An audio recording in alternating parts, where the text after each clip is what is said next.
د لوی څښتن تعالی په سپېڅلې دایمه او قایمه نامه سباوون دراني یم له فکري بدلون سره له وادي سره سم دا ځل مو بحث چمتو کړی دی د بریا او بریا ته د رسېدو په راز باندې دا چې بریا څه شی دی له کومه ځایه راځي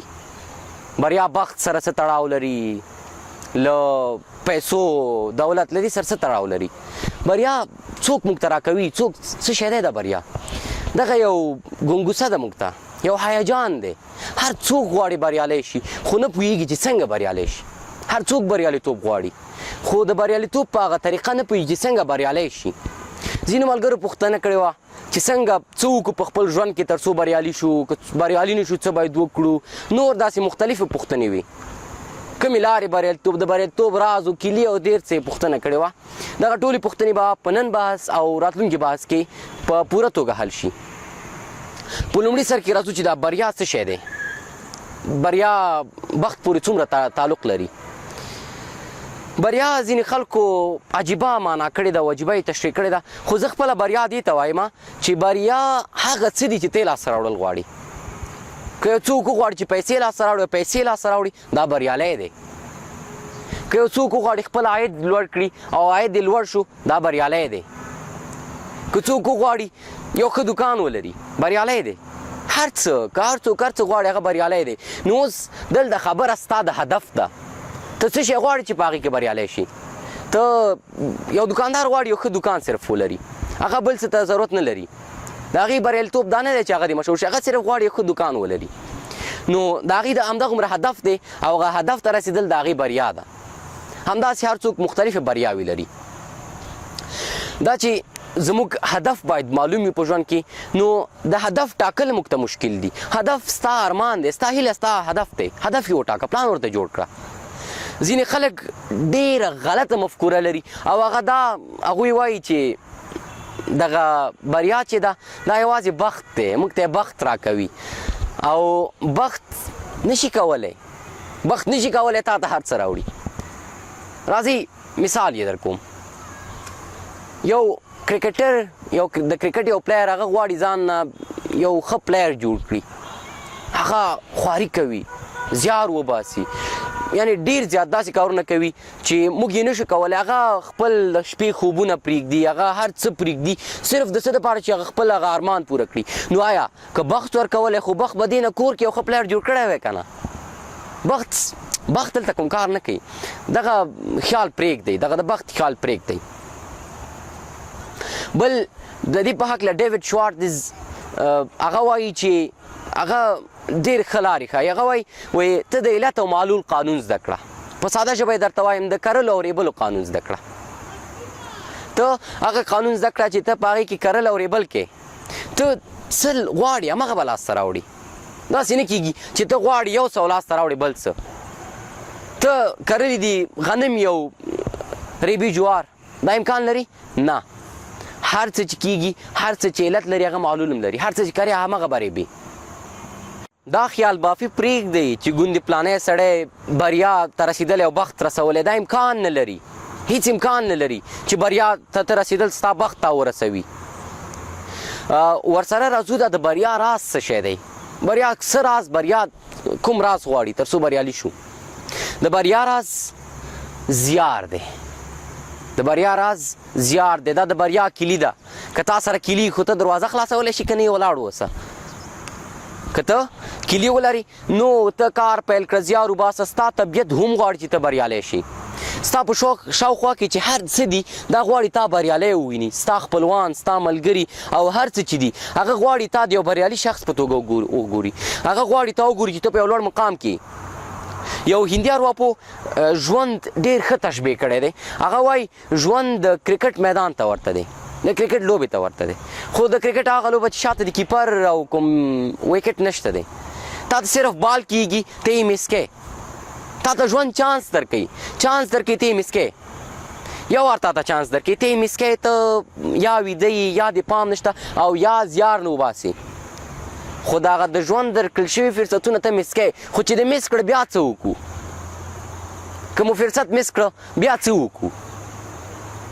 د تیر په هکله باید فکر ونه کړو دا باید ونه وایي چې فرصت مې مس کو لاړه ونه شو څه وشو نه ته بیا ځیر شه بیا پام وکړه تر څو راتلونکی فرصت مس نه کړي تیر فرصت لاړه هغه بیا نه راګرځي هغه لاړه ختم شو ته بیا ماده اوسه تر څو بل بال راشي او هغه بل بال ووهي او تر چکې یې ورسوي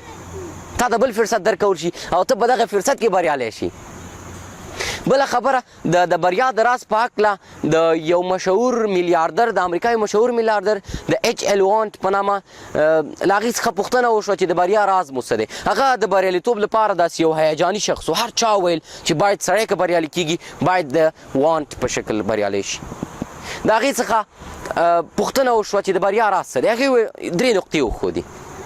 لومړی نقطه دا چې په ژوند کې ته مشخصا یو څه وټاکه چې څه شی باید جوړ شي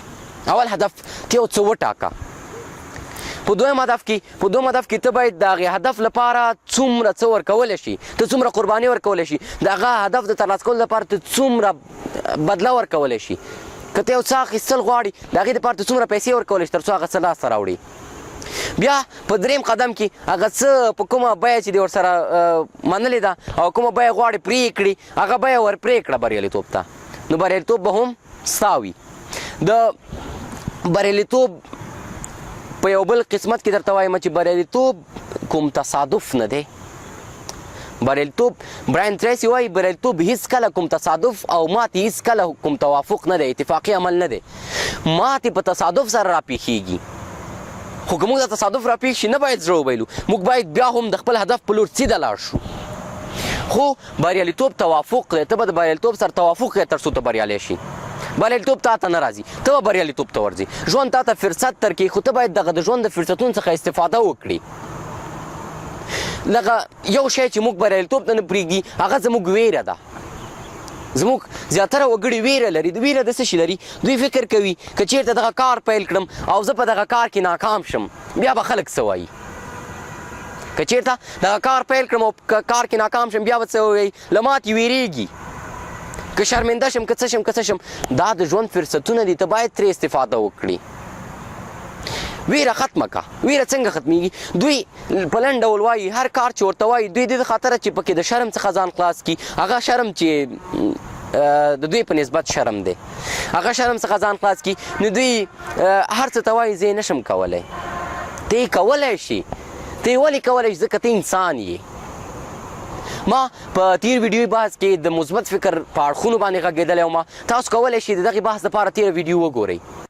ته یې کولی شي ځکه ته انسان یو انسان دغه خاصیت لري چې هغه د ژوند د فرصتونو څخه استفاده کوي ته باید د ژوند د هر فرصت څخه استفاده وکړي تا ته الله دغه شان راکړی تا ته عقل درکړی ته په عقل فکر کوي او که ته فکر وکړي ته هغه بال وهلی شي چې کوم تا ته را روان دی ته همغه بال وهلی شي کوم چې تا ته را روان دی که چېرته مات شو بیا څه کوئ دا همغه خبره ده فرصت مو لاسه ورکړه بل فرصت ته په تمه اوسئ تر څو په تمه مه اوسئ بلکې اماده واوسئ په تمه اوسېدل کومه فایده نه لري د بریالي او ناکامو اشخاصو ترمنځ دغه یو توپیر دی په دغې دواړو کې د دواړو توپیر په پیښه کې نه دی که چېرته دوه اشخاصو ته یو ډول پیښه ورپېښه شي د هغوی په عکس العمل کې د دوی فرق معلومیږي چې دوی څنګه عکس العمل ښایي دغې پیښې ته بریالي کسان یو رقم عکس العمل ښیي بریالي کسان یو رقم انګیزه اخلي د دغې پیښې څخه خو ناکام اشخاص دوی هغه عکس العمل نه ښیي دوی منفي عکس العمل ښیي او منفي انګیزه اخلي راځم یو مثال در کوم یو بدکاره ظالم او جابر پلار دی دغه پلار په کور کې هر څوک وهي ټکوي په کوڅه کې جنګونه لانجې او ډېر نشهیي توکي استعمالوي یعنې ډېر په د چا خبره په ټولنه کې ډېر وروسته پاتې دی د دې دوه اولادونه دي د دې دا دوه اولادونه د دې څخه انګیزه اخلي خو مهمه دا ده چې دوی څنګه انګیزه اخلي دغه یو د پلار څخه دا انګیزه اخلي دا وایي چې زما پلار یو جنګ کوي په هفته کې زه به 2 کومه زما پلار زه وهلی یم زه به خپل زامونه دغه زور وباسم زما پلار دا کړي زه به د دې 2 چنده کومه نو دا منفي انګیزه اخلي خو ځینې چې دي هغوی مثبته انګیزه اخلي هغه څه وایي زما پلار دغه بد کار کوي زه به یې نه کوم زما پلار ظلم کوي زه به یې نه کوم زما پلار ما وهي زه باید دغه سخته په زامنو تېر نه کړم تاسو ګورئ تاسو باید دغه عمل چې کوئ تاسو دې ته فکر وکړئ چې د خلکو عکس العمل به څه وي ځکه که هغه عمل تاسو سره وي تاسو به څه عکس العمل وښایي نو د هر څه ته فکر وکړه. بل په تېره ویډیو کې ما په دې بحث کړی و، خو بیا یې هم وایم ته ځان په نعمتونو کې وګڼه تر څو ته نعمتونو کې پټ شي. براین تریسی وایي ته په دې قانع شه چې ته بریالی، نو ته بریالیتوب ترلاسه کولی شي. قناعت مهم دی. ته باید څنګه قانع شي؟ ته ځان بریالی وګڼه، ته په خپلو کارونو کې د چا خبرې مه منه. په راتلونکي ویډیو بحث کې په دې خبرې کوو چې کوم کارونه او کوم شیان زموږ د بریالیتوب مخنیوی کوي. د اوس لپاره د خدای په امان زموږ پیج در سره لایک، شیر او تر نور ملګرو یې ورسوئ تر څو دغه زموږ لارښوونې تر ډېرو ورسیږي. الله